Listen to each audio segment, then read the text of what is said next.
তুমি আমায় পছন্দ করো না? তোরে পছন্দ না করার কি আছে? ভালোবাসা বলে চুপ করে আসো কেন? উত্তর দাও। তোরে ভালোবাসতে চাই না। কেন ভালোবাসতে চাও না কেন? কেন চাই না তুই বুঝোস না? এটার পরিণতি কি হইব, কই যে দাঁড়াবো তুই বুঝোস না এগুলা? পরিণতি যায় না কি আর ভালোবাসা হয়? তোর বাপ আমাদের এই সম্পর্ক কোনোদিনও মাইনা নিব না। সম্পর্ক মাইনে না নিলে আব্বারে আমরা মাইনে নিব না।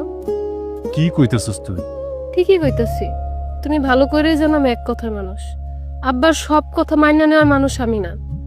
আর বাপ যদি ভুল করে সন্তান হিসেবে এটা ধরাই দেওয়ার দায়িত্ব তো আমার। তারপরে যদি ভুল না শুধরায় আবদ্ধ তো হইতেই হবে। না রে, আমি এমন কিছু চাই না। আমি চাই দুইটা পরিবার একসাথে মিলেমিশে থাক। ঠিক আছে, আপারা তো আইব। আপাগো সবার লগে কথা কয়ে দেখি কি করা যায়।